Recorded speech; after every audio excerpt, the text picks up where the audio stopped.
as pessoas fazendo o que não gostam de fazer. Então, talvez, se a gente tem a pretensão de sugerir alguma coisa a vocês, comecem por aí. E a consultoria é uma alternativa.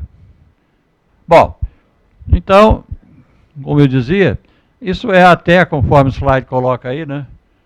E já tem 25 séculos, é o conselho que nós inicialmente poderíamos dar e alegar a nossa experiência. Porque veio aqui com a pretensão de ouvir um pouco da nossa pretensa sabedoria.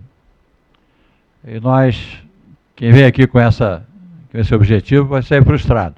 Porque nós vamos falar muito mais do nosso fracasso, das coisas que deram certo. Porque talvez seja isso que falte. Faltou a mim e ao Romano, quando nós começamos. Naquela época,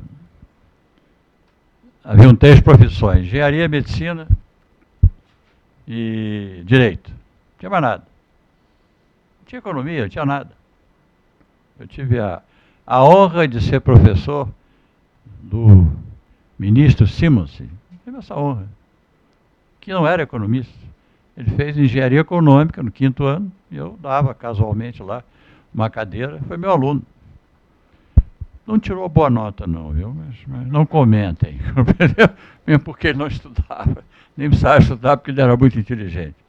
Mas enfim, então com essas 3 hipóteses, 3 alternativas, o Romano se encaminhou para um lado, eu caminhei para o outro, e tivemos que aprender a duras penas. Eu aprendi lendo, eu aprendi trabalhando, às vezes dava certo, às vezes não dava certo. E fomos pouco a pouco coletando um pouco do que nós chamamos hoje de diretrizes, já que acreditamos, tem até um slide aí, nosso amigo vai botar daqui a pouco, que lembra um pouco a situação da saúde, né? Que os médicos mais antenados sabem que não existem doenças, existem doentes, né? Um remédio que dá certo num, não dá certo no outro. E tem um cara ainda, talvez a maioria, que fica bom sozinho. Na ausência do médico, ele fica bom. Eles são os privilegiados, né? Não depende do SUS, né? Mas as empresas é assim também, né? Não existe doença de empresas. Existem empresas que têm determinado tipo de problema. E nós, às vezes, somos chamados, o consultor em geral, é chamado para ajudar a conduzir esse problema. E conduzir esse problema começa por a gente tentar identificar o real problema, que o cliente em geral não sabe qual é. Curioso isso. Aliás, repete a posição do doente, né? Que ao procurar um médico, ele deveria não saber o que tem, mas o nosso sistema de saúde é tal que o doente é que faz o diagnóstico e já procura o especialista, né? Já estou aqui porque eu sou especialista de dor no pé. O cara tem um câncer. Está no médico errado, né? Mas, no nosso caso, o que nós fizemos foi, pouco a pouco, tentar resumir algumas ideias, algumas experiências, né? Até porque, conforme disse alguém, o cara que tropeça à sua frente evita que você meta o pé no buraco, né? Porque você viu o cara tropeçar e você sai fora, né? E talvez a primeira coisa que nós podíamos dizer, uma diretriz importante, né, Romano, é o que o consultor faz, basicamente, e aquilo que ele faz, o que é. E nós, entre muitas coisas, sugerimos que o consultor ajuda a resolver problemas, e a partir daí nós podíamos perguntar, né, como quis o nosso Confúcio, né, dito Confúcio, que também há 25 séculos atrás disse e deixou esse conselho magnífico, né? Antes de começar qualquer discussão, defina os seus termos. O que é amarelo? O que é bicicleta? O que é bondade? E a partir daí nós vamos discutir a bondade da bicicleta amarela, mas tem que definir primeiro, não é? Então vamos começar pelo princípio. Se nós ajudamos a resolver problema, o que é problema? O nosso companheiro vai botar lá um slidezinho, que tem um desenhozinho. Rapaz, isso aí eu já falei, passa adiante. Vai. Mais. Isso.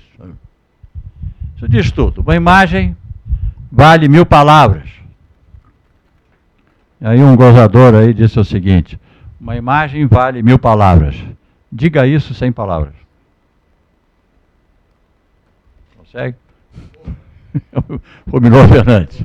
Mas o Minor Fernandes era um chato, né? Todo cara que fala a verdade é um chato, né? Bom, então, o problema é isso. Facilita bastante essa apresentação pictórica, né? É uma situação atual que o consultor é chamado em determinado momento, ela incomoda, não é? A sala está muito quente, está incomodando. Essa situação atual não é satisfatória.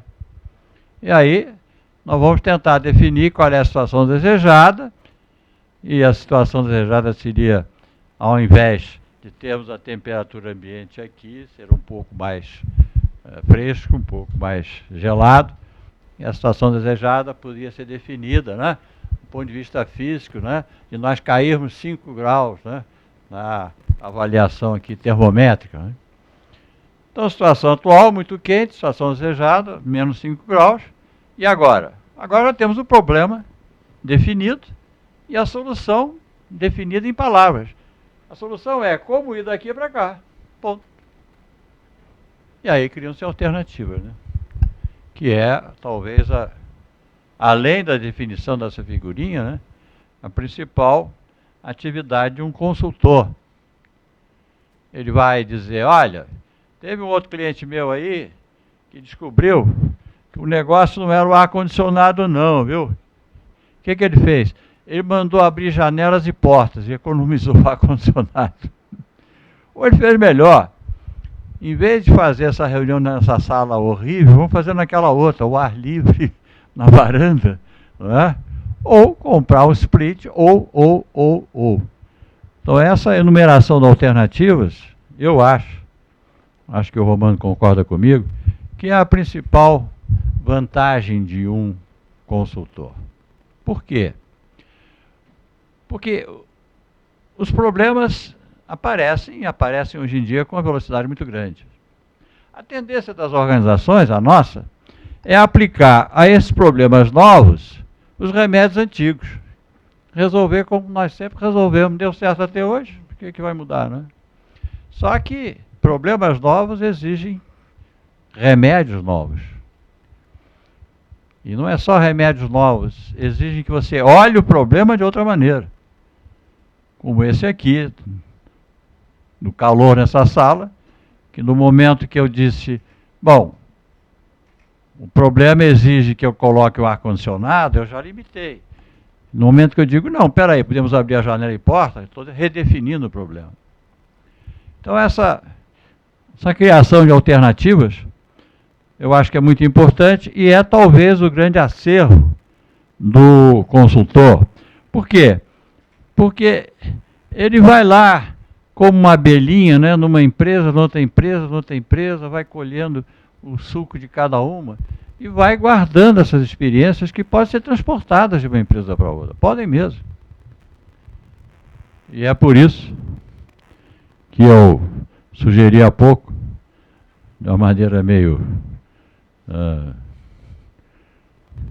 diferente, e que o meu conselho que eu daria aos jovens daqui é que, ao se empregarem, fiquem na organização da qual são empregados, no máximo 2 anos, e saiam quando acharem que não estão aprendendo mais nada.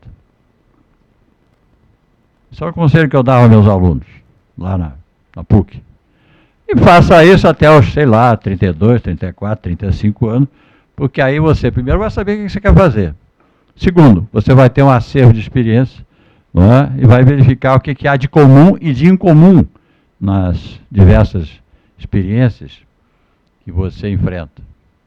Então, o consultor pode, ao criar essas alternativas, usar, sem ser inconfidente, não é, Romano? Não pode dizer o nome, né? Não é? Pode explicar, só dar as iniciais, né? Mas você não pode, nem as iniciais.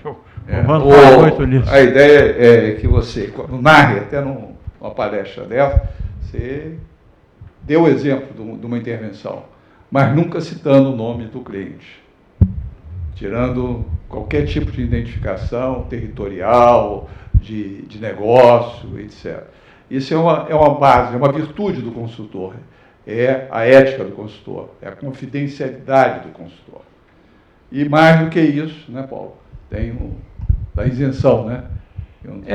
O Instituto de Consultores da Grã-Bretanha, um deles, tem vários deles lá, eles fizeram uma pesquisa interessante. Eles consultaram aos clientes, sei lá, centenas de empresas europeias, qual era a característica mais importante de um consultor. E a resposta foi a independência. Do fato de você entrar de fora para dentro, olhando a empresa com um olhar novo, né? Quem gosta de criatividade costuma chamar isso olhar da criança, né? A criança, quando olha para uma coisa, ela olha pela primeira vez. Ela não tem resposta, só tem perguntas. Não é? Ela não sabe nada, não aprendeu nada. Não é? Então, esse olhar de criança, esse olhar de fora para dentro, é que foi mais valorizado. Isso é uma pesquisa feita junto aos clientes. Por quê, hein? Porque o cara que chega lá sabe mais do que o que está lá dentro? Não. Um dos projetos mais ambiciosos desenvolvidos no mundo foi o projeto Manhattan, da bomba atômica. Eles juntaram lá 3.500 cientistas, vários prêmios Nobel, etc. e tal. Quem administrava isso? Era um cientista? Era um especialista em energia atômica? Não. Não era nem físico. Ele era um almirante, que era um gênio em administração de pessoal, que botar 3.500 cientistas trabalhando junto não é mole, não. Quem tem experiência universitária sabe que nós não conseguimos, em qualquer universidade do país, juntar 10 professores e tentar decidir alguma coisa rapidamente. Não se consegue. Então, essa informação a vocês. Porque cada um tem a sua opinião, cada um sabe mais do que o outro. Então, imagine 3.500 cientistas, né? Todos, né? Grandes conhecedores, né? Talvez únicos de determinado tipo. Eu me lembro uma empresa lá no Sul, bem germânica, né? Em que nós fizemos lá um workshop de criação de identificação de problemas e criação de ideias. E tinha lá uns 20, 30 técnicos, quase todos engenheiros, e o presidente, uma empresa de família, não posso dizer o nome não, né? Bom, ele não deixa.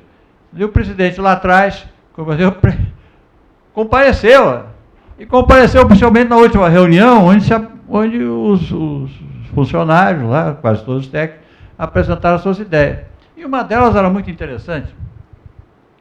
E o presidente, pomposo, virou-se e disse, mas quem é que teve essa magnífica ideia? Ele falava assim com voz profunda, né? Quem é que teve essa magnífica ideia? E um dos técnicos, que era um dos alunos, levantou timidamente a mão e disse, e eu?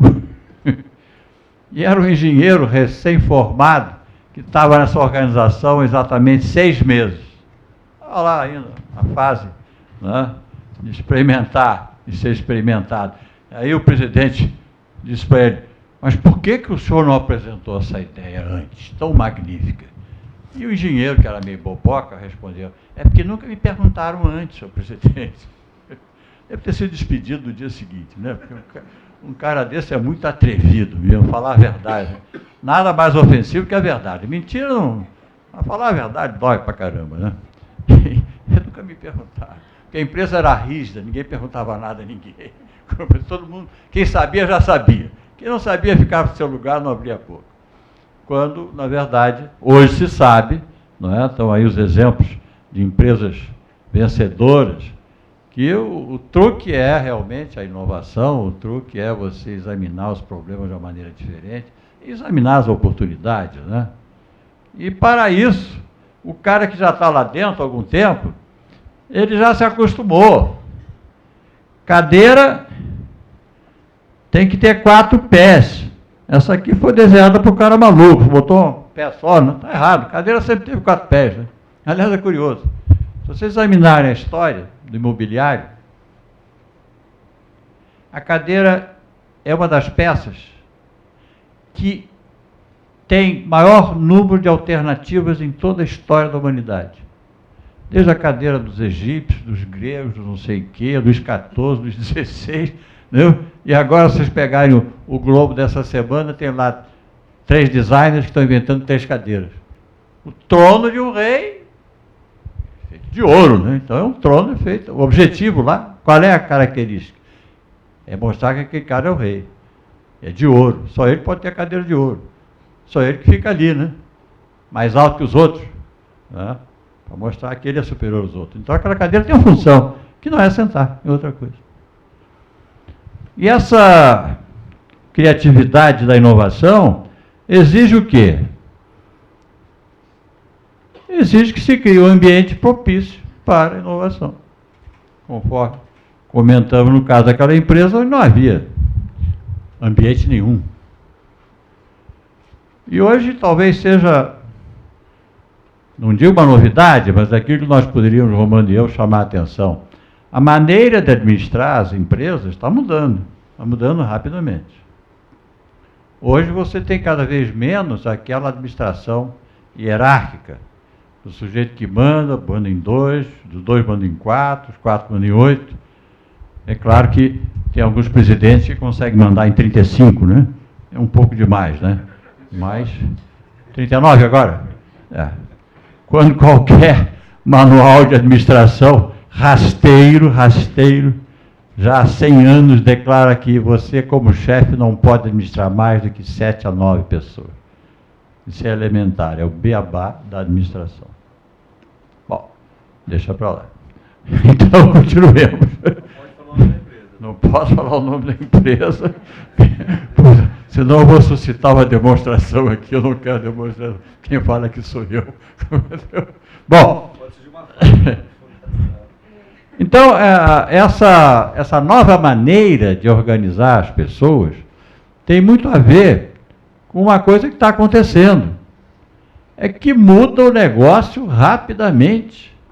E nós não temos tempo de digerir a mudança. Se vocês observarem, quem fica aí com o seu celular ligado e entrar como eu entro toda manhã em alguns jornais do mundo, eu passo o dia inteiro só para ler aquele troço. E não dá para absorver todas as notícias, são notícias importantes. Né?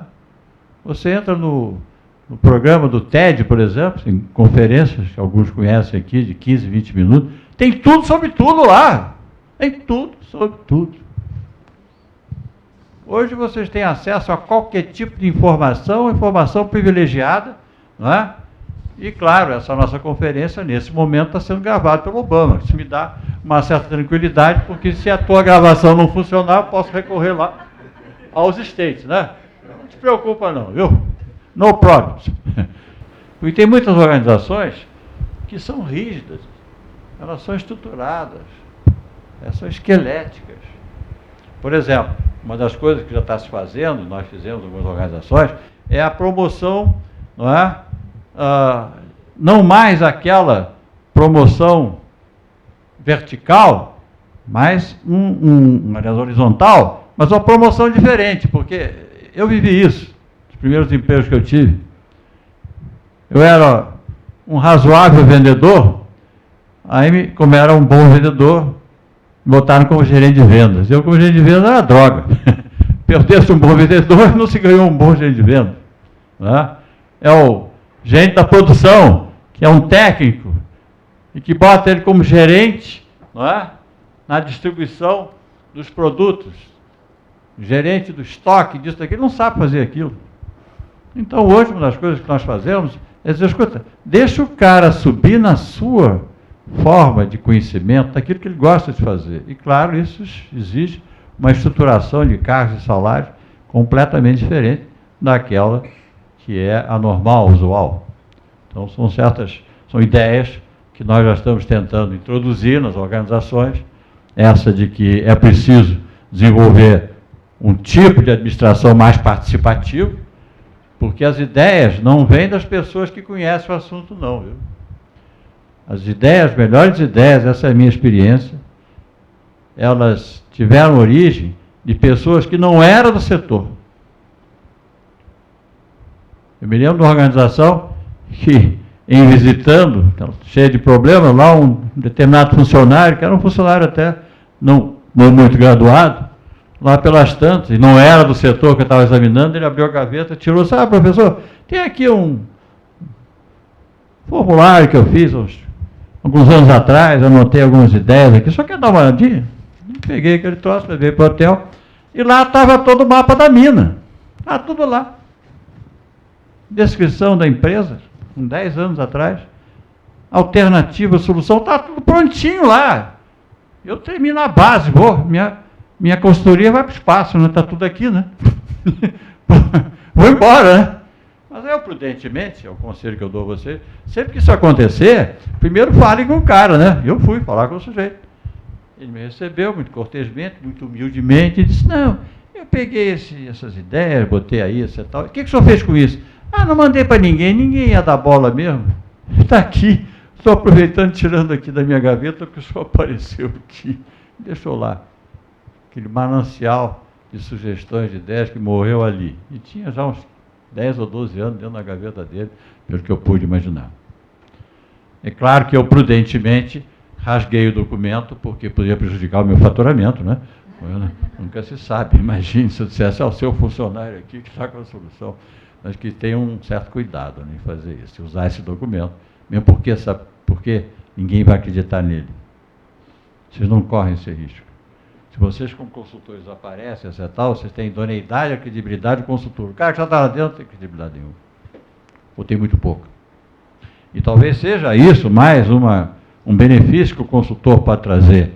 É identificar essas pessoas que estão lá dentro, que podem contribuir, e aí valorizá-las com o seu endosso. Que aí é você que está fazendo, você que está dizendo. Não é o cara, em geral, porque até as pessoas mais humildes na hierarquia da empresa nem acreditam que as suas ideias sejam boas. É interessante isso. Elas não acreditam em si mesmas. Ninguém disse a eles que eles podem pensar, que eles podem criar alguma coisa. Então você, como consultor, que diz, escuta, essa ideia é muito boa, vem cá. Se junte a nós aqui. No perfil da consultoria, que foi um trabalho que o Romano e eu fizemos, apareceu diversas vezes, e isso é não o consultor do futuro, mas o consultor do passado, até hoje, a descrição de um profissional que tem as seguintes características. Bom, esse perfil, ele foi produto de uma pesquisa. Consultamos cerca de quantos mil? Foram 5 mil e 452 responderam. Isso, em termos de resposta de pesquisa, é muito bom. 10%. Quase 10%. Normalmente isso chega a 2%, 2,5%, 3%, né? O pessoal que entende pesquisa aí pode corroborar isso. Quem é esse consultor? É do sexo masculino, 68%, 32% feminino. Feminino tem entre 31 a 40 anos, masculino tem entre, qual é o maior? 29, 31 a 40 também. Quer dizer, em média mais de 30, né, Romano? Exato. Formação acadêmica concluída, graduação, especialização, MBA, a maior parte está em especialização. Ele é formado em administração, 40%.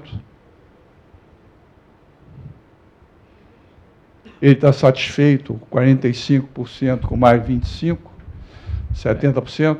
Esse é um dado interessante, viu? Nós conseguimos encontrar uma satisfação com o que está fazendo acima da média na nossa experiência pessoal. Nós encontramos pela vida, sei lá, metade das pessoas que nós entrevistamos, pelo menos essa minha experiência, quase metade, não está muito satisfeita com o que faz, não. Esses consultados, né, disseram exatamente o contrário. Isso é um aspecto importante. Ele está muito satisfeito ou satisfeito. Principalmente quando ele passa, por ele passar a ter independência, a ser isento. Quando ele passa a ser dono do relógio do ponto dele. Que é também um grande problema.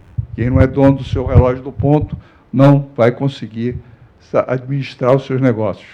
Porque ele tem que dividir entre o trabalho que ele já tem em carteira, com a prospecção que ele tem que fazer, a comercialização, a comunicação que ele tem que fazer, como esses dois aqui fizeram no início, junto com ele também, começaram a se comunicar.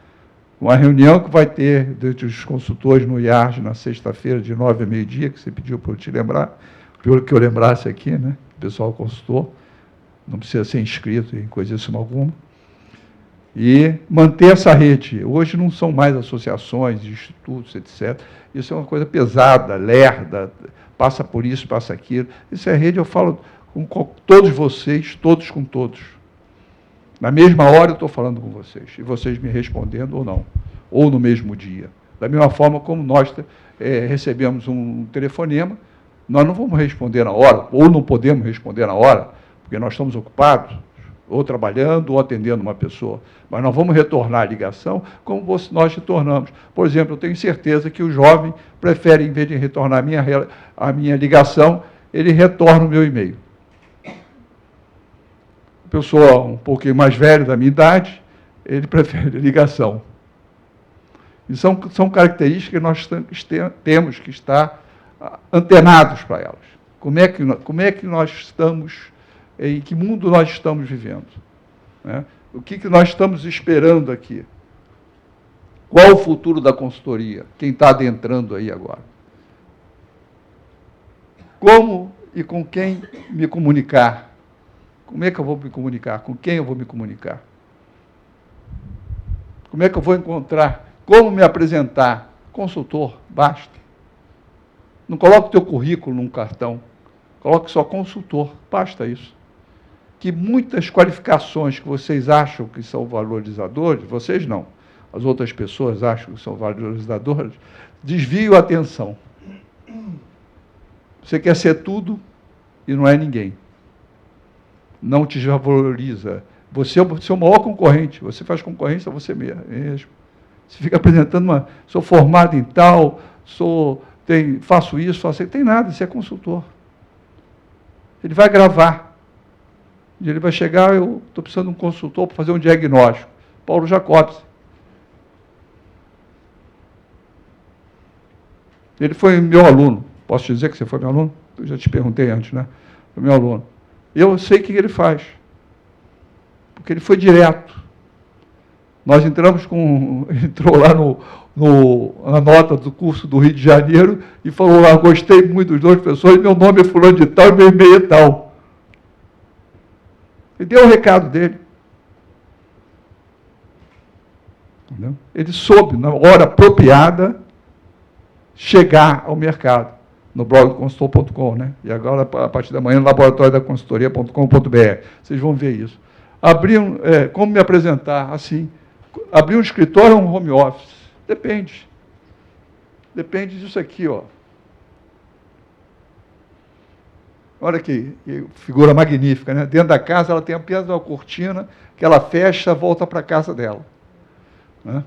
E aqui ela tem. Olha, hoje em dia, como é o local de exercício da consultoria, 28, 30, mais 40, fora do escritório, ou no home office, ou no escritório do cliente. Para que você tem aquela organização que nós tínhamos lá de 700 metros quadrados, com 54 pessoas, meio, fora professores e consultores? Não existe mais isso. Nós tínhamos 5 pessoas que eram office boys para entregar mensagem, levar para o correio, levar para o... Hoje não precisa mais disso. 190 metros quadrados em São Paulo. Hoje, com e-mail é o correio.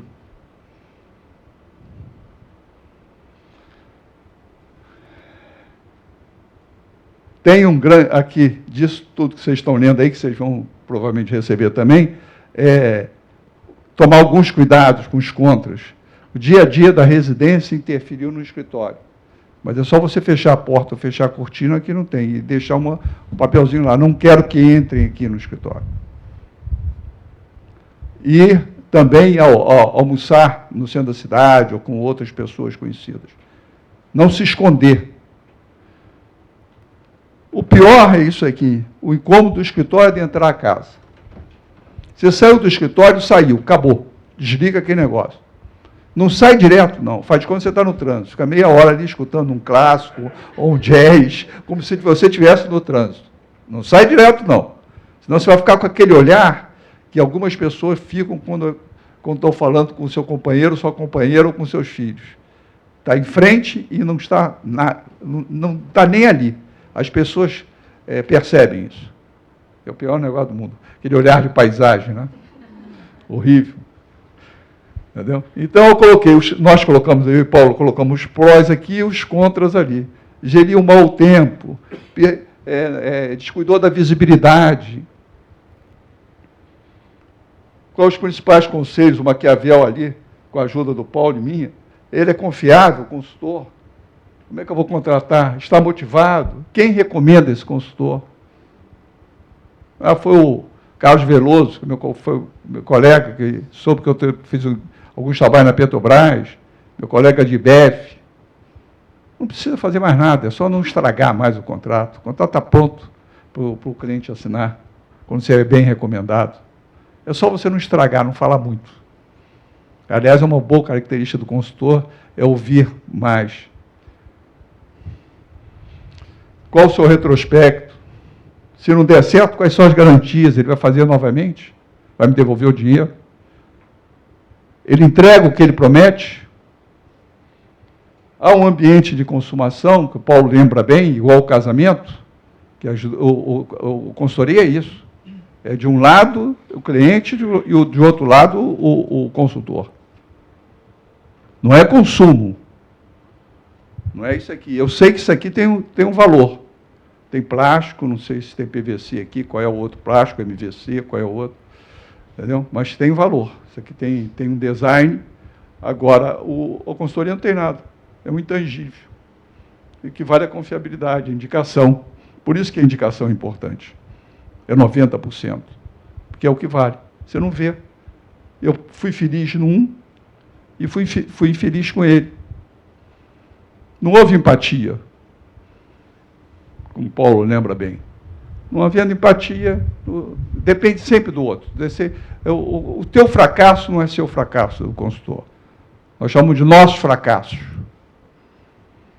Há uma pergunta que sempre aparece, que é pessoas que estão nos assistindo, dizem, muito bem, mas quem indica? Eu nunca fiz trabalho algum, estou começando agora. Então, o conselho que nós damos pode ser útil para vocês. Basta, na verdade, uma boa indicação. Então, vocês vão trabalhar em marketing de balcão, em, sei lá, lojas especializadas em roupa feminina. Façam um contato e o primeiro trabalho, a primeira atividade, o primeiro projeto, façam de graça. De graça. Vocês vão aprender. Se não der certo, vocês estão fazendo de graça. E se der certo, vocês podem usar a recomendação e vender para todos os outros que têm atividade congênita. Façam isso. O resultado pode ser surpreendente. Porque, de fato, conforme o Romano diz, 90 e tantos % é quem indica mesmo. Impressionante. Não adianta ter os títulos, MBA, não sei o quê, o telefonema da pessoa que te conhece. Fulano, procura o Paulo. Acabou. Não tem mais nada. Está encerrado. Hein? São duas coisas importantes de consultoria. Primeiro, é o que indica. E segundo, tem uma amostra aqui, um exemplo. Consultoria não há prazo de validade. Paulo costuma fazer isso, não fez com vocês, mas ele disse o seguinte, ele tem 84 anos. Não parece, né? Sentando aqui e levantando com agilidade. Então, ele pede para diminuir dos que você tem, o que cada um de vocês tem aí. Não precisa fazer essa conta, não. Não precisa dizer, aliás, declarar. E veja quanto tempo vocês têm ainda de vida profissional. Isso é um negócio sensacional. Não há prazo de validade. Cada dia você fica melhor. Tem gente que fica pior, né, Paulo? E a má notícia é que vocês não vão morrer cedo, não, viu? É uma má notícia, porque vocês têm que decidir o que vocês vão fazer com esse restante. Hoje em dia, a expectativa de vida já está em 73 para o homem e a mulher, né, já está com 77, 78. Daqui a pouco já está em 90, gente. Eu vejo um ilustre fulano lá atrás, né, aquele ali tem 40 anos. Se diminuir a minha idade, ele tem 44 anos. O que tu vai fazer com esses 44 anos, né, rapaz? Vai jogar fora isso? Vai pescar? Vai cuidar dos netinhos? Fazer com o Raul Seixas falou da família como, né? Entendeu? O que você vai fazer? Ser babá de neto? Coisa deplorável, né? É uma indignidade, né? Hoje ninguém mais quer ser. Antigamente os nossos filhos deixavam os netos sexta-feira lá e cuide deles. Não é? Hoje ninguém mais quer isso, não. O pessoal quer realmente viver a vida com dignidade. Então, em consultoria, você tem isso. Há uma tendência de demanda agora para a pequena e média empresa de consultoria também. Isso é muito bom para quem está começando. Pode fazer o que o Paulo disse, com tanta ênfase. Eu sou o contrário. Eu acho que nós devemos fazer feito Picasso falou. Picasso estava em Paris, almoçando com Jacobsen, né? Na minha história. E almoçando, não, tomando um vinho, com Jacobsen. E passou um novo rico, com uma loura fantástica, enorme, né? Todo rico, todo emergente, novo rico gosta de mulher grande, etc., até maior do que ele. E foi almoçar num grande restaurante e rapidamente comeu, porque ele não saboreia nada, não sabe saborear, novo rico que sabe mostrar, entendeu? Saborear não sabe. Mas antes passou pelo Picasso com Jacobsen, falou assim, pegou um guardanapo de pano e falou assim, desenha alguma coisa aqui que eu quero levar de lembrança de Paris. Aí o Picasso chegou, fez lá o desenho dele, etc. Ele, meia hora depois, aí ele foi pegar o guardanapo, o Picasso falou, não aquele guardanapo que coloca na cabeça, não. O outro que bota no colo. Então, pegou o guardanapo e aí o Picasso botou a mão em cima, $40 mil. Ele falou, mas ô Picasso, aquela, né, demonstração de má educação, né? O Picasso, mas meia hora sobre $40 mil? Pois é, meia hora e mais 40 anos. Essa é a diferença. Bom,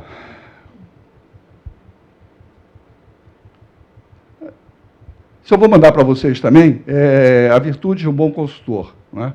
Eu elenquei algumas.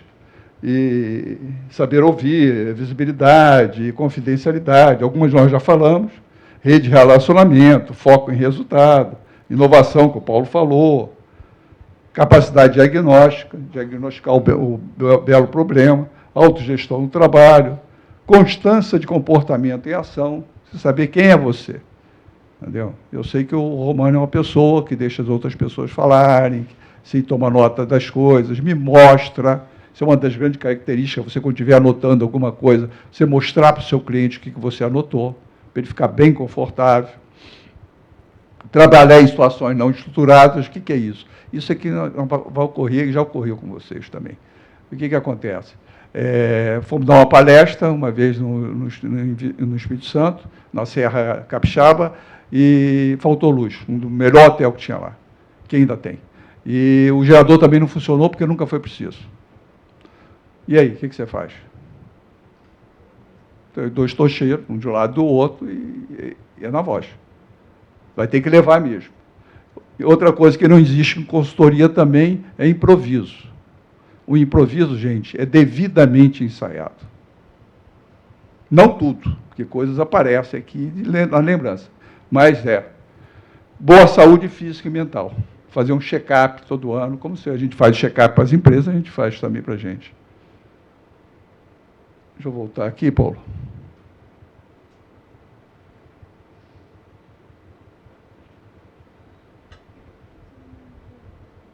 Bom, os contratantes têm uma relação que eu vou passar para vocês também, entidades empresariais e de empregados, sindicatos, etc. Esse pessoal, vocês têm a televisão aí, né?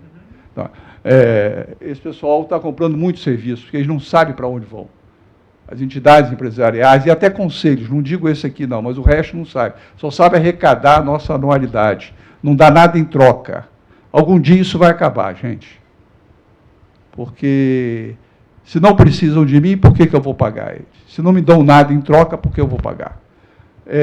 Esporte, principalmente agora no Rio de Janeiro, também, Olimpíadas e Copa do Mundo, e Copa das Confederações, que foi no Brasil inteiro, mas Olimpíadas está localizada no Rio de Janeiro. Tem muita gente demandando. Nós acabamos de fazer o Código de Ética da Confederação Brasileira de Voleibol, refazer, aliás, atualizar, porque a ética não é uma constante, a ética é um processo. Então, foi atualizado agora. E outros também, gestão desportiva, o que você vai fazer com a saída do atleta? O atleta dura 15 anos, em qualquer modalidade. Tem outros que apanham demais, duram menos. Né? Eu não vi a luta, não, hein? Só me contaram, eu não gosto daquela luta. Entendeu? Saúde. Hoje em dia, que você fala de saúde, o pessoal fala assim, vamos construir hospitais, e tudo nos centros das grandes capitais. Isso é de uma burrice espantosa. A saúde é a prevenção. Nós temos que investir mais na prevenção, educar e fazer com que as pessoas não fiquem doentes. Porque o hospital é a farra dos empreiteiros. E é final de linha, às vezes, ou de uma emergência, quebrou a perna, caiu do cavalo, caiu não sei o quê. Esse é um problema. Então, saúde vai demandar muito agora. Está mudando esse conceito de tomar remédio. O conceito agora é não ficar doente. Não é precisar de doença.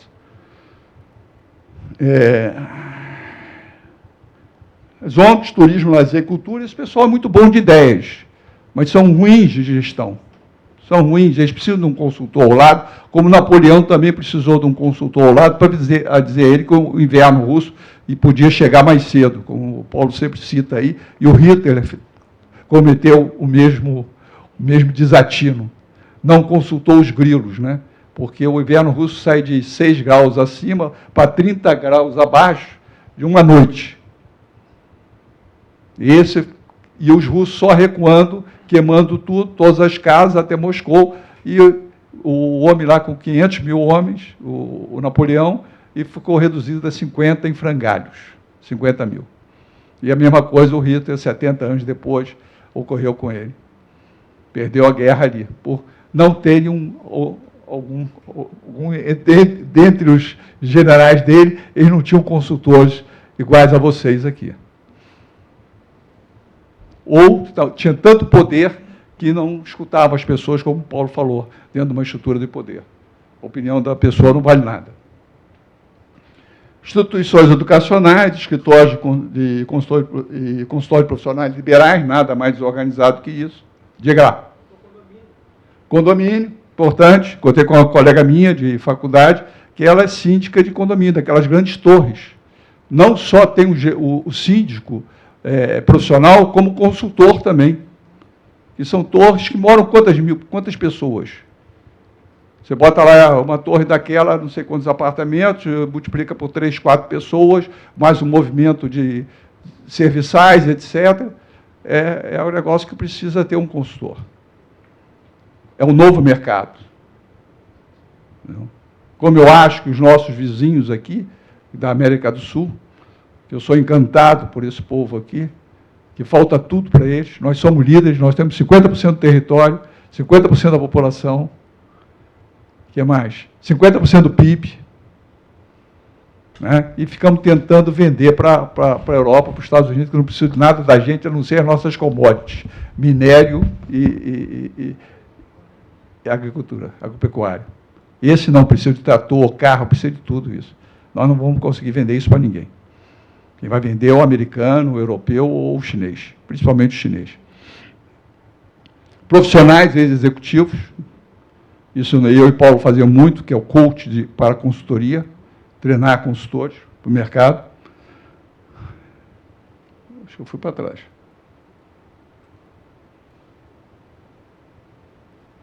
Congregações religiosas, tem umas muito boas de conteúdo, outras boas de marketing, outras boas de tudo e outras ruins de tudo também. Clubes sociais de serviço, Rotary Lions, que não sabe também para onde vão. Antigamente as mulheres não podiam frequentar esses clubes, hoje elas são até presidentes desses clubes. Os tradicionais, né, que é isso da minha época e de Paulo, que nós começamos. Óleo e gás, principalmente no Rio de Janeiro, né, e agora estão descobrindo até no Norte, no Nordeste também. Meio ambiente, meios de comunicação, pequenas e médias empresas.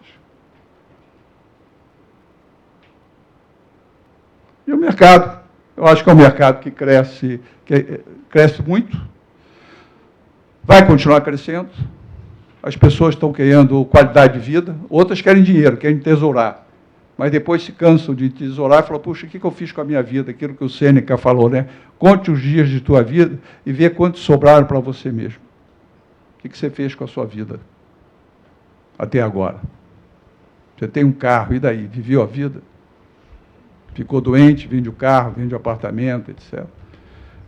Migração frequente de executivos experientes, cliente mais exigente, com acesso à informação, e nós mesmos investindo muito em pesquisa e desenvolvimento, em comunicação e marketing, em atualização. Por que eu, aos 71, e Paulo, aos 84, partimos para fazer um site chamado Laboratório da Consultoria, que entra amanhã, já está no Facebook, entra amanhã para... É uma nova etapa da vida. É um novo projeto. Paulo acabou de escrever um artigo a respeito da falta de projeto. Quem não tem um projeto de vida, não tem uma meta, não tem um objetivo, não tem nada, gente. Está vivendo, está sendo levado.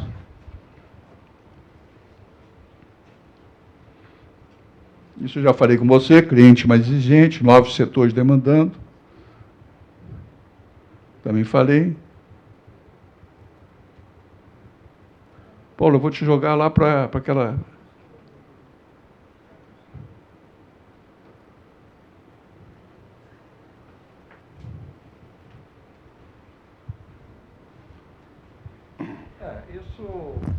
O nosso perfil, ele apontava, teoricamente, fechado em 2012, ele apontava para aquilo que estava acontecendo e aconteceu, mas também ele indicava certas tendências, né?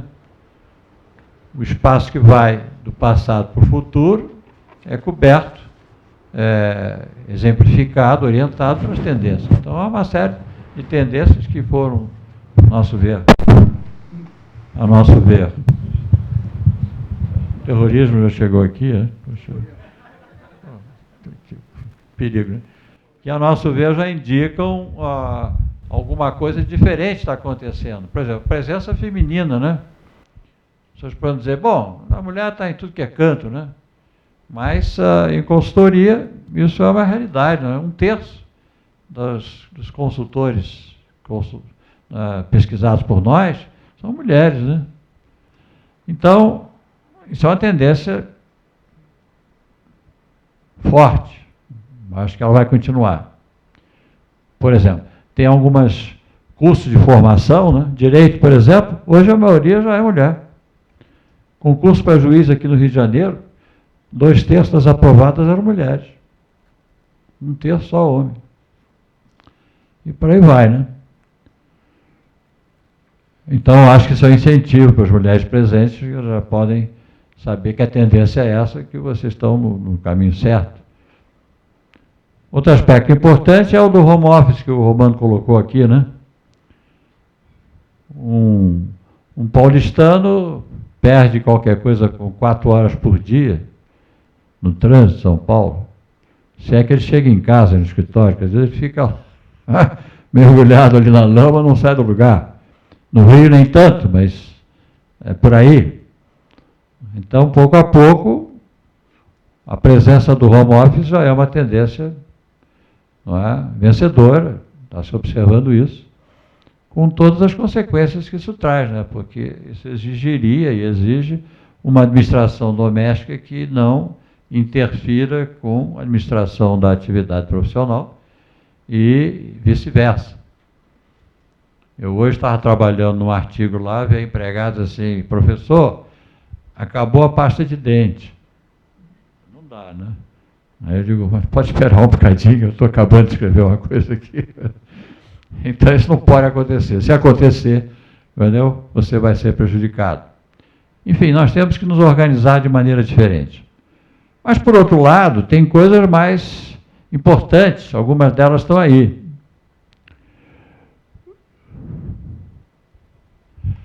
A cultura das organizações, ainda hoje, e as mais antigas, era muito rígida. Eu comentei aqui da própria estrutura hierárquica. Quem manda aqui sou eu.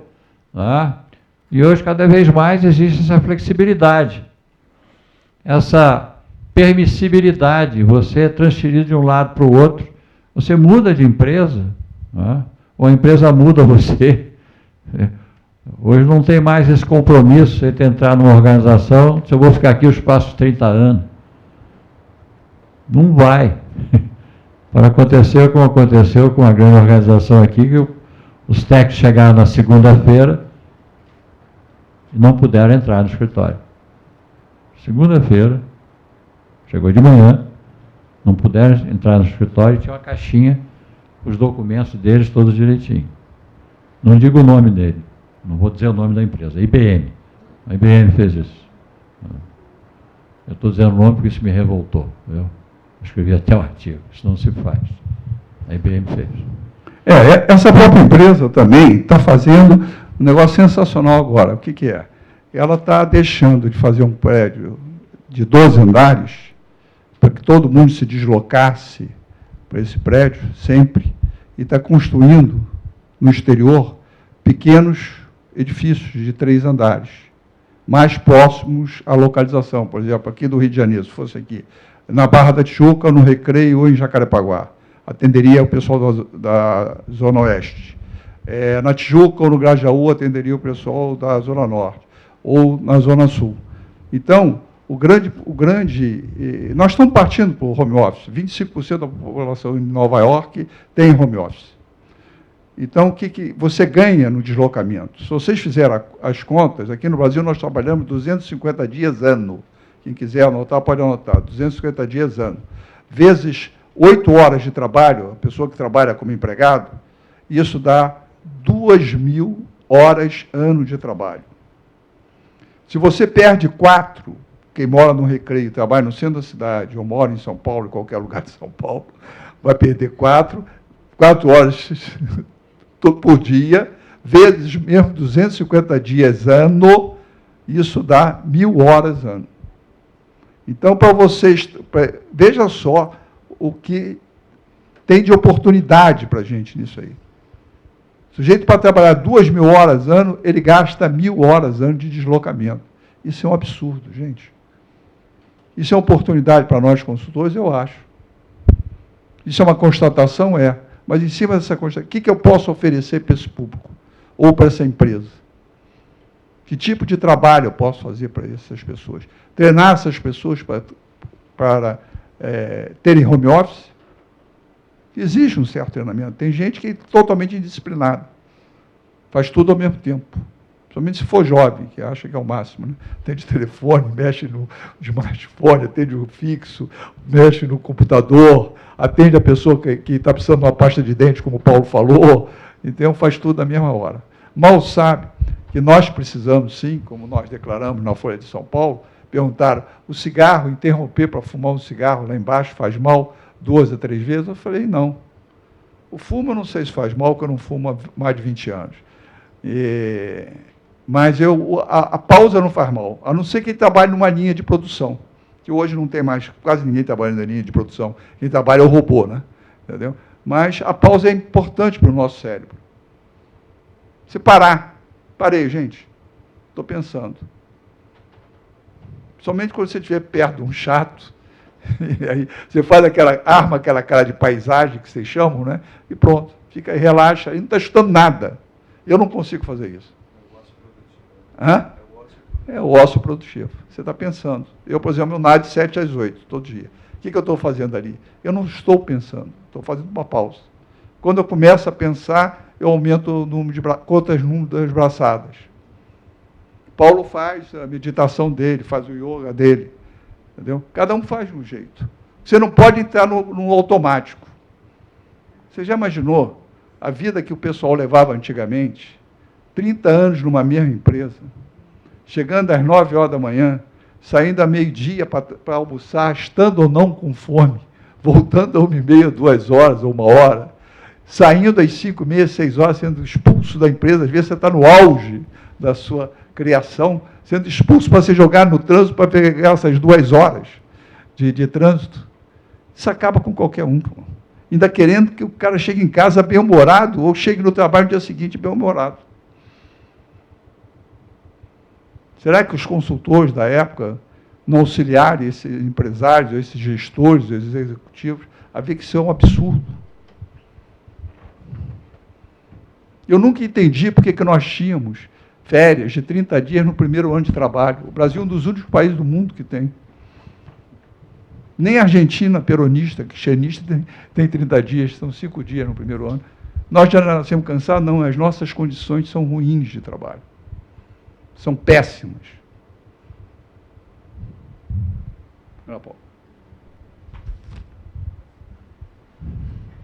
Bom,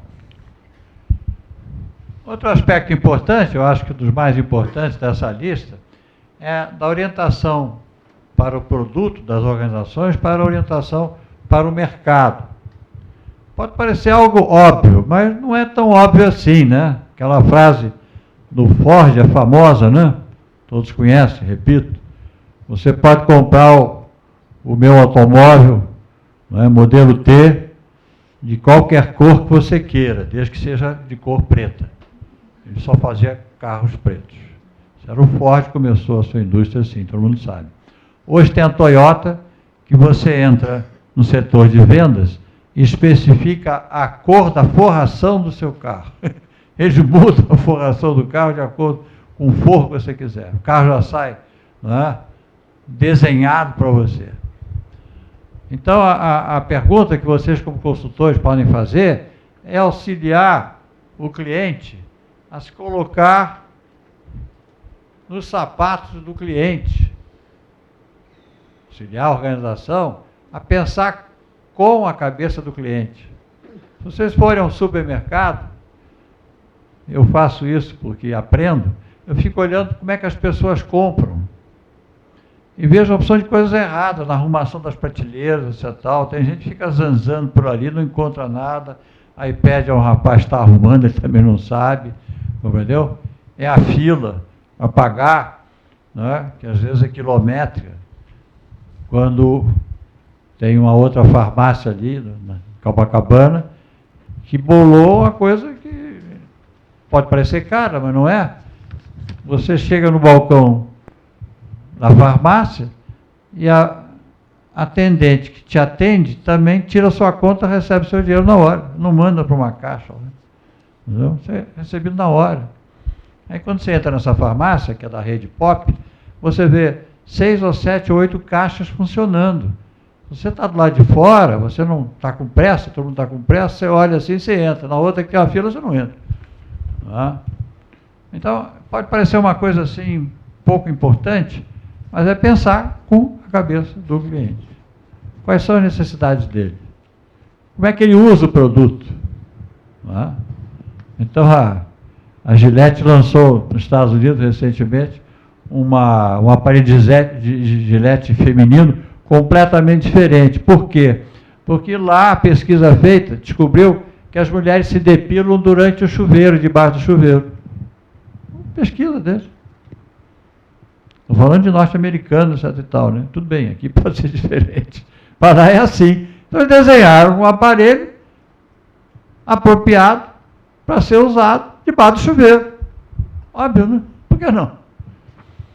Então, esse tipo de arrumação, hoje já é uma modalidade de consultoria chamada Design Thinking, que está em todos. Procurem na internet, já tem livros publicados, tem especialistas em consultoria de Design Thinking.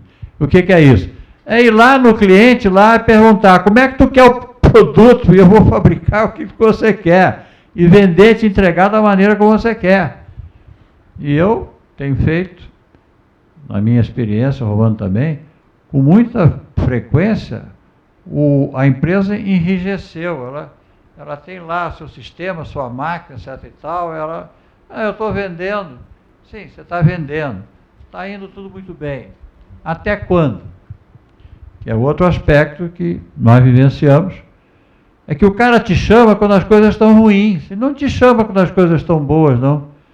Ele não te chama para melhorar uma coisa que está indo bem, ele te chama quando está no sufoco. Mas aí a vaca já fugiu, já está no brejo. Então esse é outro aspecto que vocês vão ter que enfrentar. Já enfrentaram muitos aqui. Porque às vezes o cara te chama e já devia ter te chamado 1 ano atrás, 2 anos atrás, 3 anos atrás, não agora. Não é? Então, novamente, uma consultoria, há uma oportunidade aí, que é procurar o cara que está correndo bem, que está funcionando bem, e oferecer seu serviço, até gratuitamente, se for o caso. E quando, isso é curioso, também posso alegar minha experiência, porque isso é que eu estou fazendo aqui, quando vocês estiverem numa empresa 6 ou 7 departamentos que não vão indo tão bem, comece o trabalho sempre por aquele que está indo bem, não por que está indo mal. Isso pode ser o ovo de Colombo. Por quê? Porque você chegar aqui para o doutor Romano, a diretoria me mandou lá, etc e tal, eu andei sabendo que o seu setor está lá com uns probleminhas. Não. Os problemas que eu tenho aqui é o outro setor lá que provoca. Eu não vendo que o cara que compra lá é uma bolha. Logo se vai botar a culpa no outro. Eu chego para o Romano e digo assim, Romano, eu estou aqui pelo seguinte, o senhor é o melhor departamento da sua empresa. Eu quero aprender com o senhor e divulgar a maneira que o senhor faz para outro. Ele já me recebe de maneira diferente. Outra coisa foi um exemplo desta semana. Vamos exemplificar também. Né? Um conhecido nosso já comprou um serviço, hoje está numa outra empresa, conhecido nosso porque, por acaso, o Carlos Veloso conhece, mas não vai saber quem é. E está numa outra empresa e falou, eu preciso falar a respeito disso aqui. Não se faz projetos para as grandes obras. Você começa logo a construir obras e aí começam os aditivos, não é? Então, uma obra que começa por 3 bilhões de dólares passa a ter 10, não é? O nosso Maracanã, o Mané Garrincha e outras obras mais, né? Cidade das Artes, isso tudo aqui no nosso âmbito só do Brasil, fora o mundo também, né? O aeroporto X, o aeroporto Y, etc. e tal. Eu falei, por acaso, você tem telhado de vidro? Ele falou, tenho. Por acaso você está preocupado com isso? Ele falou, eu estou, mas eu sou um presidente executivo. Eu não posso fazer nada. Os acionistas têm que trabalhar. Eu falei, então vamos começar escrevendo sobre isso, sobre a necessidade do projeto, se fazer um projeto, e vamos fazer também, conscientizando os acionistas que vocês têm que ter um código de ética, mas um código de ética amplamente divulgado e cumprido. Se você tem telhado de vidro, ninguém vai receber bem uma denúncia sua. É ou não é verdade? Você não tem como se dizer, não tem moral para falar de mim. Entendeu? Você é igual ou pior. Então, essa é uma venda oportuna, sem ser oportunista, mas oportuna, de você conectar exatamente qual é o problema dele, de você vender um serviço de consultoria. E eu não sei, realmente, vender serviço batendo de porta em porta. É uma característica que eu não tenho. Tem gente que é muito bom nisso, para fazer qualquer coisa, vender um a um. Eu não sei fazer isso. Eu sei fazer por atacado. Como o Paulo também sabe fazer. Escreve um artigo, é convidado para uma Globo News, é convidado pelo CRA, entendeu? Dá curso, entendeu? Escreve mensalmente, entendeu? Essa é uma forma de vender. Essa eu sei, entendeu? Nós sabemos, aliás.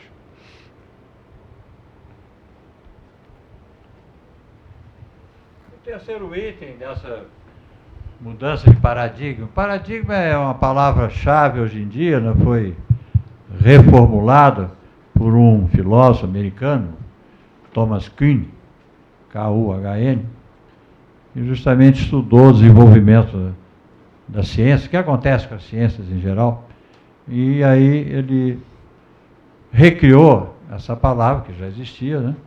Paradigma era um modelo, é um padrão, mas hoje o paradigma é uma maneira de você ver as coisas, uma forma de você agir a partir das percepções que você tem.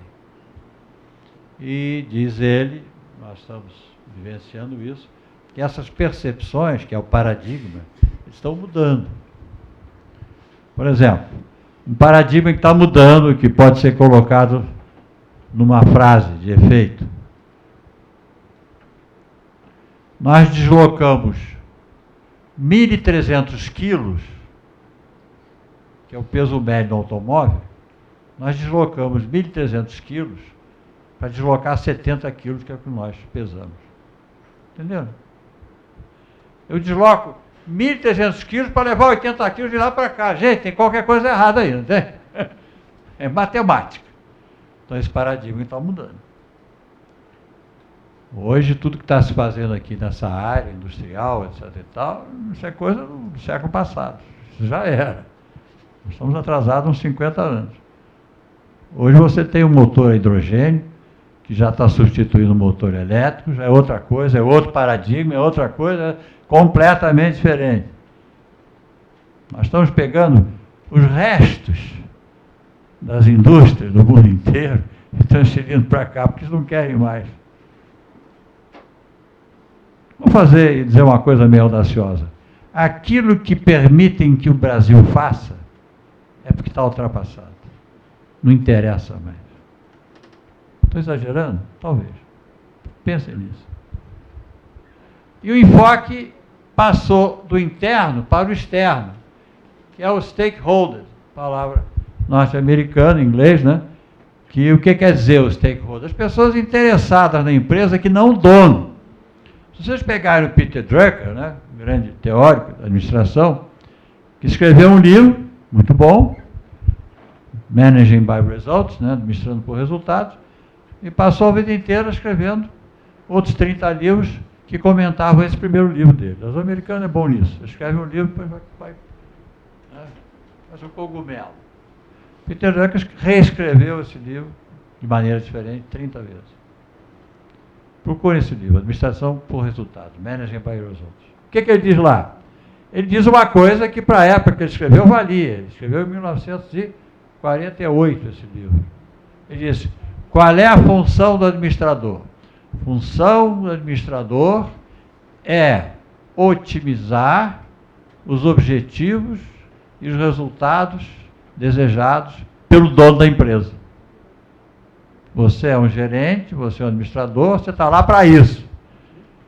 Otimizar os objetivos e resultados do dono da empresa. A empresa que fizer isso hoje, fecha. Fecha. Por quê? Porque hoje a coisa complicou. Hoje já existe a contabilidade social. Está aqui.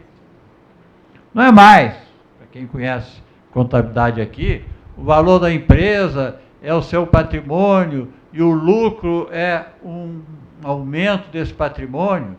Hoje o cara diz assim, você tinha aquela área lá florestal que pertencia à empresa e você cortou aquilo tudo. Quando você cortou aquilo tudo, você prejudicou os próximos 100 anos daquele ambiente. Isso já está se contabilizando, já existe. É um movimento muito forte no mundo inteiro, orientado por financistas e contadores. Não é pessoal do meio ambiente, não. É o pessoal do BD, é o pessoal da área. E que estão pretendendo, já está ocorrendo, lançar uma nova forma de contabilidade. As empresas seriam obrigadas a reescrever os seus balanços, etc. tal, a partir dos interesses sociais das pessoas que gravitam em torno dela, e não do dono da empresa. Ou seja, o Peter Drucker está ultrapassado. E quem organizava a empresa baseado no que ele dizia, está pelo menos 50 anos atrasado. Quem fizer isso agora está 50 anos adiantado. Os senhores dirão, professor, isso é bobagem lá, eu dou assessoria a uma empresa lá. Claro, essas bobagens, elas vão demorar, essa coisa não muda assim, 5, 6, 7, 10 anos. Não. Ainda demorou algum tempo, mas é a tendência. E aqueles jovens que estão aqui, eu acho, e que não estarão trabalhando daqui a 40, 50 anos, pensem sim, pensem no futuro.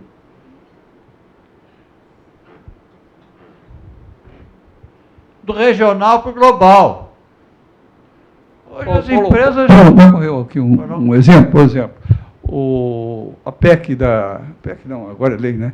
Das empregadas domésticas.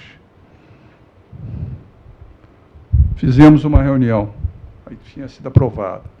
Então, nós perguntamos, qual é a oportunidade que nós temos disso aí, como consultor? Quando passou essa lei. Qual foi? Quem pode me dizer? Assessorar quem contrata a mão de obra. Assessorar. O que é ter um aumento do volume de faturamento de quem? De creches, escolas, não é? Não é verdade? Essas empresas. Tem sempre um lado positivo nisso. O consultor tem que estar bem claro isso. Ele tem que estar bem antenado para ver, fazer uma análise SWOT, pessoal que conhece isso aí. Entendeu? Nossas forças e fraquezas, nós fazemos sempre isso. Eu faço sempre isso, todo ano. De 2 vezes por ano, 2 semestres. As minhas forças e fraquezas e ameaças e oportunidades. Só isso. O que aconteceu com isso, com as da empregada doméstica? O que vai ocorrer? Muita gente vai mandar. No edifício do Paulo, 4 condôminos, não é, Paulo? 4 vizinhos mandaram os empregados embora. Uma semana antes, os mais inteligentes, os menos avisados, uma semana depois. Entendeu? O que ocorreu? O bicho não é tão feio assim, porque realmente é meritório. E, segundo, quem tem crianças, as mulheres trabalham hoje em dia, né? Voto desde 32, né? Entendeu? Dizem que na Grécia, Paulo sempre conta isso, tinham 350 mil moradores em Atenas, os velhos, nós aqui não votávamos, as crianças também, os metecos, pessoal que artesãos, né? Trabalhavam com as mãos, né? Então, quando você ia à urna, o sujeito pegava na sua mão e passava a mão. Não estou te acarinhando, não. Estou querendo saber se você tem calo na mão. Nem isso você está pensando, não. Esse também não votava. E mais, Paulo, os caras estavam viajando. As mulheres, porque não sabem votar, né? Nós sabemos até hoje, né? Brincadeira, né? Não votavam também. Acabavam votando quantas? 50 mil pessoas. Qual é a maioria de 350 mil? Era 25 mil mais um. Né? Se a gente buscar lá alguns ensinamentos lá atrás, com Sócrates, Platão, etc., principalmente com Maquiavel, que de maquiavélico não tinha nada, ele foi muito mais descritivo do que prescritivo. Né? Nós vamos aprender muita coisa. Aliás, nós sempre trazemos esse pessoal aí nas nossas mensagens, principalmente o Paulo, traz sempre uma menção a essas pessoas, o que eles fizeram antes. Uma empresa de transporte que nós demos alguma ajuda, em que ela fez o seguinte, o cliente dela, um dos clientes, transportava muitos celulares.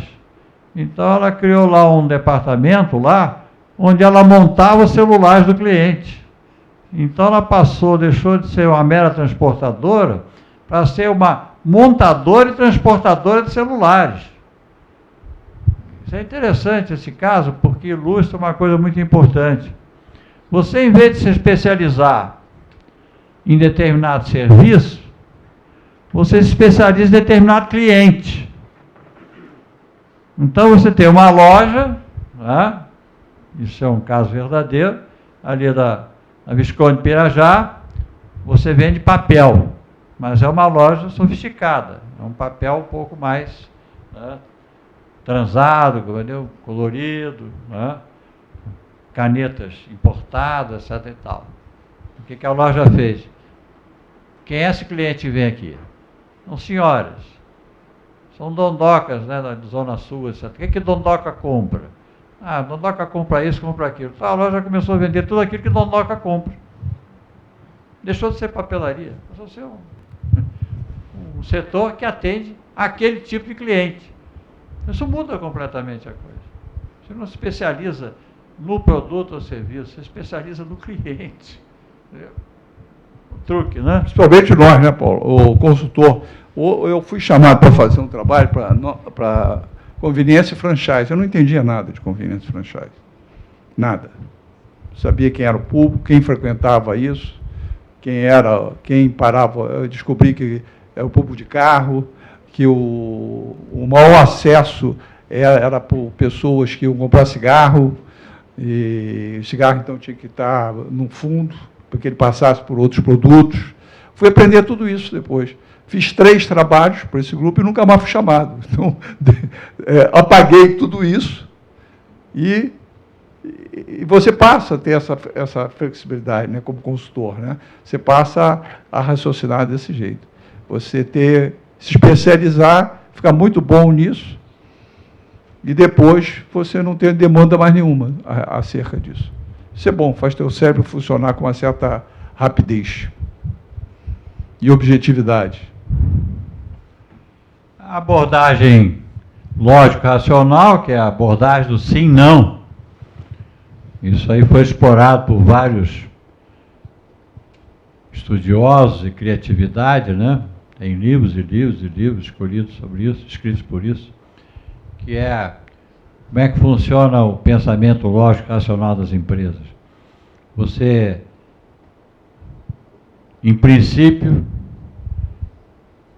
percebeu ou decidiu que aquela sala que está ali é que vai ser a sala do diretor-presidente. Você decidiu, por isso ou por aquilo. A partir daí você tem as alternativas lógicas racionais. Vou pintar de azul, de vermelho, quais são os móveis, qual é isso, vai ter 3 ou 4 telefones, quantas secretárias. Você já partiu do princípio que aquela sala é a sala do presidente. Competição, em vez de competição, colaboração. O teu competidor, ele está na mesma situação que você, tem a mesma clientela. Junta essa turma, faz como as farmácias fizeram. Criaram em São Paulo uma central de compras. Todas as farmácias passaram a comprar numa central de compras que comprava, claro, e compra quantidades muito maiores e, claro, obtém descontos muito mais interessantes. Os supermercados. Cada vez mais, vocês entram nesse supermercado dessas redes aqui do Rio de Janeiro e tem a massa de tomate da marca Qualitar. Essa marca Qualitar não é de nenhum fabricante de massa de tomate, não. É a marca do supermercado. Eles compram os fabricantes de massa de tomate do Brasil inteiro, quantidades enormes, e depois aquilo tudo vai ser embalado para um, embalado para o outro, embalado para o outro, embalado para o terceiro. Ganha todo mundo dinheiro, todo mundo promove o nome da sua empresa e compra muito mais barato. Quer dizer, a loja do lado, o supermercado, não é teu inimigo, não. Trabalha junto com ele. Você passa a ganhar junto. E isso muda completamente, às vezes, a concepção da coisa. O teu negócio fica completamente diferente. Procura o teu adversário e diz, meu amigo, vamos nos entender, né? Faz uma coisa que lá no Japão fizeram, e nós aqui, graças a Deus, não fizemos ainda, né?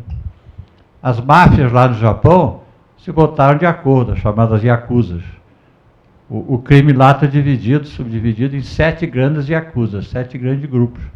Tem o grupo especializado em sequestro, o grupo especializado em assassinato, o grupo especializado em roubo, e um não entra no terreno do outro. Bacana, né? O dia que os nossos traficantes aqui dos morros fizerem isso, nós vamos entrar pelo cano. Não espalhem essa ideia, não, porque quando eles fizerem isso, vai ser complicado. Porque, por enquanto, o que o secretário de Segurança está fazendo? Acho que vale o parêntese. Ele fecha uma determinada favela, esses traficantes se mudam para outra, começam a brigar e se matam. Aí ele fecha outras, começa a brigar e se matam, e está havendo aqui uma esterilização muito interessante, muito proveitosa, porque estão se matando entre si, entendeu? Sem que se fale em pena de morte. Proibido pena de morte. Não digam o que eu disse. Viu? Bom. Vocês vieram ouvir falar em consultoria, talvez uma opção de besteira, né? Mas é que isso acontece. Mas isso é consultoria também. Curto prazo e sustentabilidade. Cada vez mais. Isso são tendências. Não dá, você diz assim, professor, a empresa tal não faz nada disso. Não faz não, a maioria ainda não faz. A tendência é essa. É você dizer assim, bom, eu não devo consumir hoje alguma coisa que o meu filho, meu neto vai precisar amanhã. Ponto. quando eu digo meu filho, meu neto, eu digo o próximo diretor, o próximo acionista dessa empresa. Se eu fizer isso, eu estou errado. Estou pensando a curto prazo. Não estou pensando a médio ou longo prazo. E os exemplos estão aí. Eu me lembro de um... Em casa, eu tive durante muito tempo, um exemplar da Careta, que os mais antigos aqui já ouviram falar, né? Os que têm a minha idade já leram a Careta. Aí eram uns 60, 70 anos atrás. E eu peguei os anúncios dessa revista, era a Veja de então, né? Muito interessante. E eu peguei os anúncios das últimas 4 páginas da Careta, de 70 anos atrás. Preparei até um slide. Aí eu exibia. Empresa tal, empresa tal, empresa tal, empresa tal. Das 40 empresas ou 30 que tinham anunciado, não tinha sobrado nem 10%. 90% não existia mais. Empresas importantes desapareceram do mapa. Então, quando a gente olha com a perspectiva histórica, né, no tempo, a gente começa a dizer, puxa, no tempo as coisas acontecem. Não acontece em um ano, talvez não aconteça em 5, mas em 10, 15, 20 tende a acontecer e é cada vez mais rápido. Egocentrismo e postura ética. Gente, curiosamente, a ética está cada vez mais na moda. Sabe por quê? Porque tem muito roubo. É por isso. É ação e reação. É um fenômeno conhecido pelos sociólogos. Quando uma coisa fica muito ruim, vai se criando uma reação a essa situação, que já está ocorrendo. As demonstrações, etc. e tal, que muitos cínicos, eu sou cínico, não, isso aqui não vai dar em nada. Vai, mas não agora. Vai começar a dar, vai frutificar. A coisa vai aos poucos, etc. e tal. Esse exemplo aí dessa espionagem norte-americana, é um exemplo de livro, né? Que o que se faz aí, que se fala tudo no jornal, o Romano não concorda comigo, é tudo bobagem. Porque acusar os Estados Unidos de fazer uma coisa que todo mundo faz, todo mundo, com a complacência dos próprios governos de todos os países, essa é a minha opinião. Ou o Itamaraty não sabe que há 40 anos já os Estados Unidos espiona as embaixadas brasileiras. Será que eles não sabem? Não, o porteiro do Itamaraty sabe. Pergunta aí. Ô, Paulo, quantos anos você trabalha aqui? 20 anos. O senhor sabia, sei, sempre ouvi falar. Não foi bem isso que eu disse, não. Eu disse que a nossa demonstração tem que ser dura, nossa demonstração com a América do Sul tem que ser dura, inclusive com o pouso lá do avião do Evo Morales, tem que ser dura e repercutir, porque eu acho que realmente nós somos grandes aqui e temos que ser independentes também. A nossa autoestima foi ferida com esse troço. Eu sei que todo mundo faz isso, mas nós temos que reagir. A minha opinião é essa. É a opinião de um consultor, uma opinião estratégica. Nós temos que reagir assim. Eu não quero ficar na América do Sul. Você não vai vender para ninguém. Aqui é que tem gente para comprar o que a gente tem para produzir. Eu não gosto do Chaves. Chaves já morreu. E ninguém gosta de ninguém. O francês não tolera o inglês não tolera o francês. Isso a Suécia invadiu todos os povos lá. E hoje todo mundo se dá, porque é negócio, pô. Eu não sou obrigado a me dar com você em negócio. Eu quero fazer negócio com você. Só isso. E aqui, o América do Sul, é território nosso para consultor também, gente. Nós vamos a qualquer país a pé. Nós temos fronteira com todos, exceto Equador e Chile. Tem 2 idiomas aqui. Lá na Europa tem 19. E a gente está pensando em vender para quem não precisa comprar nada da gente. E temos o nosso mercado aqui. Nós temos 3 línguas, aliás. Português, espanhol e portunhol. Né? E nós entendemos, eles não nos entendem. E precisam de tudo. Inclusive consultoria. Principalmente. Do lucro para a contabilidade social, já comentei. Isso vai pegar, gente. Isso eu acho que eu ainda vou assistir. Porque é um movimento surretício, já há congressos, já há reuniões de gente muito importante, e de repente um maluco aí, entendeu? Um presidente desses, até populista, né? Solta o seguinte decreto. a partir de hoje, todas as empresas com um capital acima de tudo devem fazer a sua contabilidade social e publicar, criando transparência para tudo que a gente faz. Isso basta fazer um decreto, gente. Pode sair amanhã. Estou com vontade de conversar com a dona Dilma, mas acho que ela não vai ter tempo para me atender. Mas, como ela está procurando coisas de efeito, quem sabe ela pega essa ideia, porque isso vai ser repercutido no mundo inteiro. No mundo inteiro. Né? Vocês podem até, eu libero vocês para, antes de mim, falar com ela, porque pode ser que tenha alguém aqui mais enturmado que eu. No problems. Botar um cartaz lá. Bota no Face. Rede empresarial, rede social. Bom, tá aí, né? O Romano já deu esse exemplo. Ele telefona para os caras e não atende. Nem respondem. Se ele mandar lá o torpedo, aí eles leem. Ah.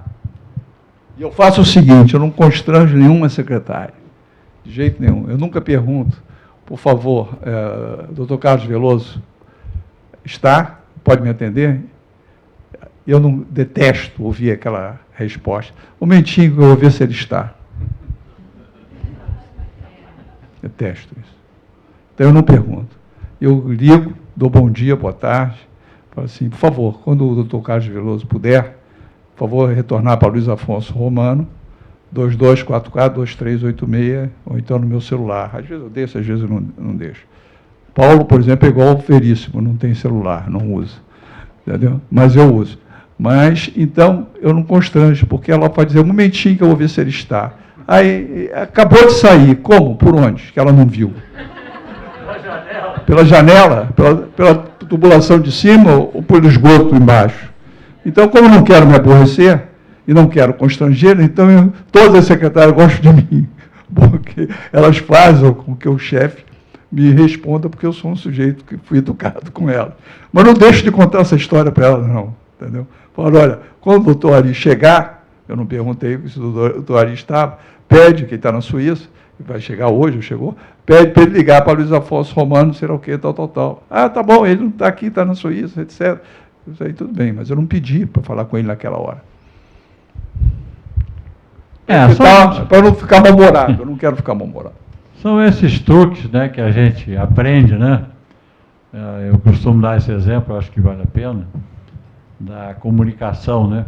Quando o sujeito te pergunta o telefone, você dá o teu número de telefone, como ele deu, eu não dou assim como ele deu, não. Eu dou um pouco melhor. Ele está aprendendo, viu? Ele vai aprender comigo. Eu diria, meu telefone é 22555451. Repete. Ele não faz. Repete. Quando ela repete, eu concluo a comunicação. É esse mesmo. Entenderam? Aqui, ó. 1, 2, 3. Toda a comunicação que vocês fizerem deveria ser assim. Eu melhorei meu desempenho como professor no momento que eu comecei a fazer isso. Sempre que eu podia. Manda, repete, eu digo que sim. Certo? E tive, as primeiras experiências minhas como professor, na ocasião, eu coordenava um curso lá na PUC, sei lá, 40 anos atrás, e nós tínhamos 25 professores. Eu sentei lá atrás, era coordenador, e era meio maluco, tinha tempo, aí eu anotava tudo aquilo que os professores diziam, em cada aula. No final de 30 dias, eu fiz uma pesquisa, que não precisava de exame nem nada, né? Eram executivos. Aí eu passei por eles, 250 perguntas que eu tinha anotado, conceitos que eu tinha anotado naqueles 30 dias. E verifiquei que 250 conceitos, eles não lembravam nem 10%. Não lembravam nem 10%. Aí eu fiz assim, ó. Eu mudei minha maneira de dar aula, minha maneira de apresentar, maneira de escrever, até minha maneira de ser. Porque a gente tem a presunção que o outro está te contando. Não está. Não está. O aluno, como exemplo, continuando, ele está te olhando, você chega perto dele, ele não está te vendo. Ele não está te vendo. Quando não está, né? Naquele negócio, você está falando, ele está assim. Ou então está assim. Aí eu fiz. Na hora de ir embora. Nós temos um hábito da aula de muita vivência, né? As nossas aulas, nossos cursos, não é fazendo propaganda, mas é relatando o que ocorre. É uma brincadeira minha do Paulo, aprendi isso, eu aprendi com ele.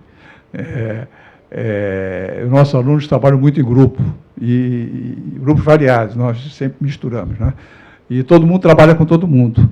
E fazemos isso logo na entrada. Tem um exercício, meia hora depois tem uma entrada. E ninguém, quem foi aluno, né, sabe disso, que ninguém se apresenta. Que eu acho que é um furto do tempo da pessoa. Chega um sujeito e fala meia hora sobre ele.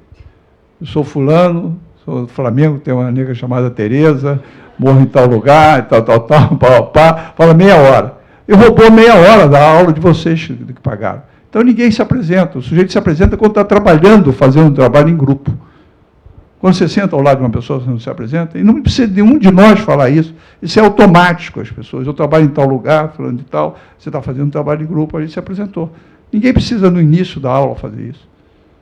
Aula de, então, faculdade, universidade, que eu já fui coordenador em São Paulo, quando eu ia uma vez por semana, eu me lembro que todas as pessoas, o professor começou a fazer isso, numa grande instituição de ensino, o MBA da indústria farmacêutica. E eu falei, eu proibi que se fizesse isso. Não tem apresentação alguma, as pessoas já se conhecem. Já está aqui no segundo mês, todo mundo já se conhece, já lanchou junto, etc.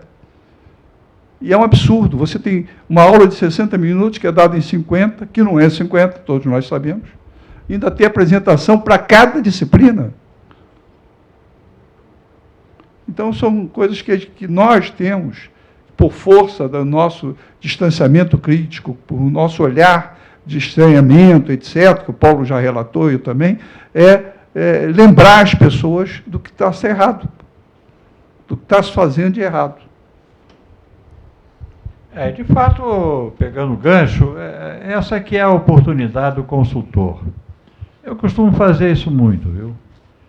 Eu tento me colocar na posição do cara que está recebendo o serviço ou usando o produto do meu cliente. Eu imito até a expressão corporal. Um truque que eu posso ensinar a vocês é usado pelos espiões do mundo inteiro, viu? Vocês fiquem atrás da pessoa que está andando na calçada e andem no ritmo e com o gestual dele. Vocês vão ter a surpresa, vocês vão saber quem ele é. Faça isso durante uns 100 metros. Para e pergunta, quem é esse cara? É assim, assim, assim. Na dúvida, você vai lá, cutuca ele. Quem é você? Para checar, né? Para ver se... Claro, vai pensar que você é maluco. Entendeu? Mas experimente. Fica a sugestão. E é mais ou menos isso, esse mimetismo, que é até uma coisa animal. A gente faz isso sem querer. E durante a entrevista, o consultor sabe disso, se o cliente começa a falar, e você começa a falar no tom da voz dele, na altura da voz dele, no ritmo dele, cria-se uma empatia. Imediatamente. Conta uma historinha, acredite se quiser. Eu estava saindo do Bradesco, fui assaltado. Bradesco da Glória. Aquela saidinha, né? Aí um garotão com a japona, entendeu? Abriu a japona, ele disse, passa o dinheiro que está na sua calça, no bolso de trás. Ele sabia até o bolso onde tinha lá dinheiro. O cara era bom mesmo. Claro que tinha alguém lá dentro, né? Não sabemos disso, né? Que tinha dito, do bolso esquerdo desse velhinho tem lá uma grana lá. O cara aí... Aí eu resolvi experimentar minha própria teoria, né? Sou meio metido a besta. Eu digo, não, mas claro. Aí comecei a andar devagar e ele começou a andar devagar. Eu comecei a falar baixo, ele começou a falar baixo. Aí ele dizia assim, mas passa o dinheiro para cá. Eu digo, não, mas espera aí, vamos ouvir o seguinte, você vai me emprestar... Não, eu não estou armado, não, estou gostando muito de você, eu acho que você é um cara até corajoso, você tal. Mas vou te contar uma coisa, viu? Você vai me prestar um favor. Aí foi a minha brincadeira, né?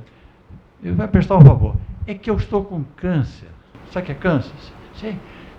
Eu estou com câncer, entendeu?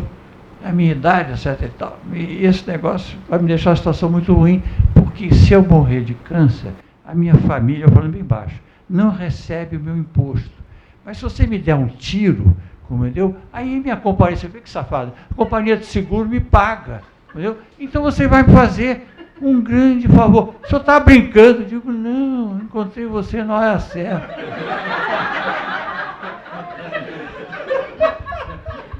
Pessoal, ele saiu correndo. Ele saiu correndo. Eu digo, esse cara é maluco.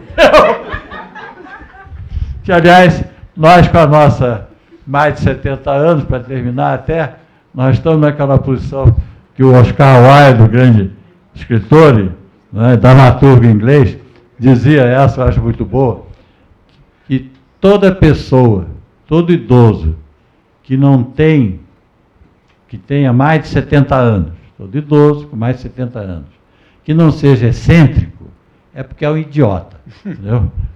Romano e eu não pretendemos ser idiotas. Paulo, obrigado. Espera um instantinho. Não só.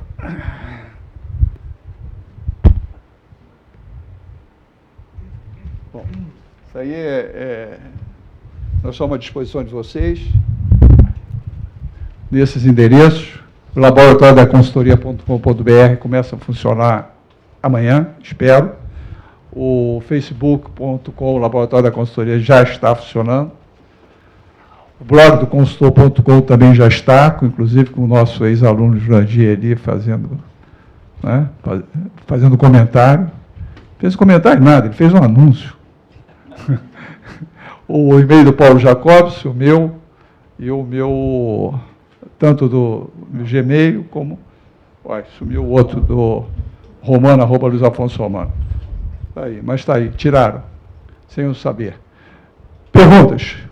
Vai ficar disponível aí no site? Eu vou dar uma mexida nele e vai ficar disponível sim no site. Alguma pergunta? Não? Então, tem outra que o Paulo não contou, mas eu conto, com relação a ser de graça o trabalho de consultoria. Isso me dá uma alergia total. Até porque as contas são implacáveis, né? Elas chegam sempre naquele dia e você tem que pagar, senão você sofre ameaça, etc. e tal. E eu, quando estou no clube, vou lá, vou nadar, etc. E sábado e domingo eu fico mais um pouquinho, jogo meu tênis, e fico mais um pouquinho para esperar minha mulher, etc., tomar uma cerveja, etc., fazer uma social.